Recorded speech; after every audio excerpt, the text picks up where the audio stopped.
Good morning and welcome to the 445 Productive Through Joy show with your host and your boy, Dr. Michael Datcher. The show airs each weekday morning, hella early at 4:45 a.m. here on YouTube's Michael Datcher channel, then 4:45 p.m. on Facebook Live. Today, we're talking about a really important topic, your life force. What is the relationship between your life force and your level of productivity? That is the topic of today.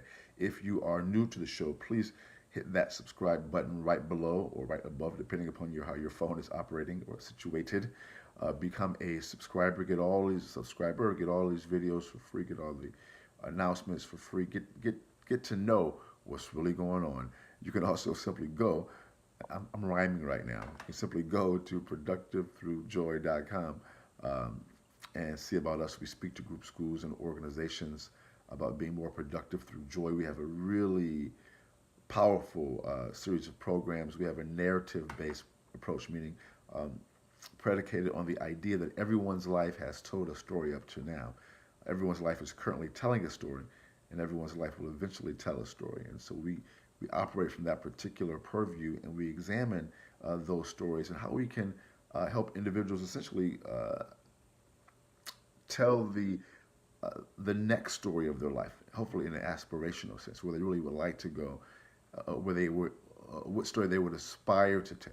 We have a very powerful memoir service as well.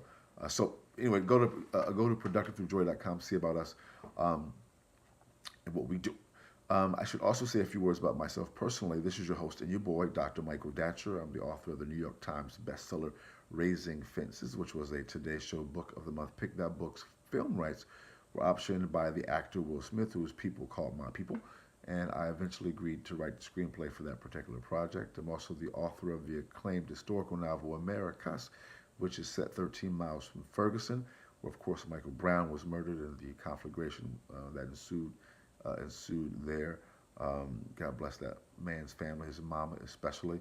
Um, that book interrogates the intersection between race and violence in America, which is a thing that we are obviously going through once again 100 years later. It's set around the East St. Louis race riot of 1917. A really powerful look at how the past can really speak to the present. I am also the author of the forthcoming nonfiction book, Animating Black and Brown Liberation, A Theory of American Literatures. That particular book examines the intersection of activism and literature, uh, looking at how novels and plays can inform our understanding, but also offer practical direction and insight and strategic effectiveness for activists in the real world, real world. That book's really a fascinating book. In fact, that book comes out in April next month. So I'm on the book tour now for the Americas novel, and I'll be touring everywhere for the Animating Black and Brown Liberation book. I'll be in Pasadena's uh, book festival, the Literary Book Fest, in May. Is that right? Yes, in May. I'll also be. I'm coming to you. I'm coming somewhere close to you, I'm sure. So look for me. So thanks for being here. Oh, I should also say that I'm also the board president of the World Stage, a literary and jazz venue here in Los Angeles. My educational background is that's a 501c3 nonprofit. Go to theworldstage.org to learn more about that. My educational background is UC Berkeley as an undergraduate. My master's from UCLA, and my PhD in English literature from the University of California at Riverside. I'm currently a professor of English lit at LMU here in Los Angeles. I'm an expert at being productive, right? I don't say that to brag or boast, but people are oftentimes surprised at my level of productivity given how crazy my personal narrative is. I am the product of a young girl who was violated, assaulted, in a terrible story at age 16, gave birth to me at 17, and subsequently gave me up for adoption um, uh, at the age of 1 month to an amazing single divorcee, yet at the time, no biological father, no adopted father. Listen, difficult times for the young MD, yet as Modi famously said, how you like me now, right? And if I can be this productive and be so through joy, so can many of us who are watching this show. So thanks for being here. Let's dive into the topic. We're talking today, guys, about life force and productivity. And point one is that you have the power to influence your life force. You can actually enhance your life force, your energy, your ability to be enactant, to affect and affect things in your environment. That's just point one. You have to be able to know that. For many people, they don't know, don't believe, don't think that is possible. They pretty much feel like this is who I am. This is all I got, which is basically not true. You have access to some of the most powerful modalities literally in the universe, right? As you know, as we now know because of modern science, we're made of the same basic, I'll just call it stuff now, the building blocks of stars, right? So we actually are stardust.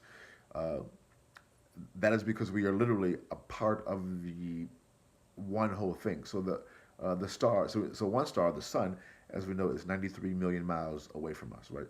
That's simply a star. We are made of the building components of stars because we all were at one point a part of the same thing. So I'm just saying we have access to the primordial thing, the thing itself, the thing that is in all and as all.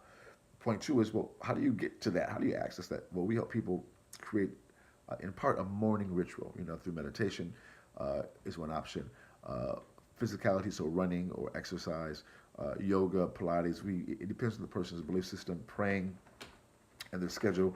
Uh, but that's a great way to start is starting your day with that type of a practice, which goes right into point three.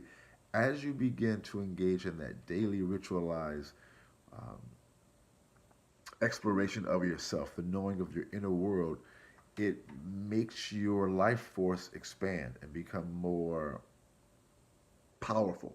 In part because you're tapping into the inner part of yourself and you're communing with the inner part of yourself, which is where that stuff that created the stardust that is you, those building components, that divine energy, that divine intelligence, God, Yahweh, energy, whatever you want to call it, that thing is a real thing. I'm here to tell. I don't tell you what I think. I tell you what I knows. It's a real thing. When you access it, whoa, you can be like this guy. Yep. So boom goes the dynamite. That's it for today's show. We air each weekday morning, hella early at 4:45 a.m. Here on YouTube's Michael Datcher channel, and at 4:45 p.m. on Facebook Live. Go to productivethroughjoy.com. See about us. We speak to groups, schools, and organizations about being productive through joy. We also, of course, have a whole individual side to our work. We do this great memoir. It's called the Master Memoir Service. Look for us. Just go to the website, productivethroughjoy.com. See about us. I think that's it.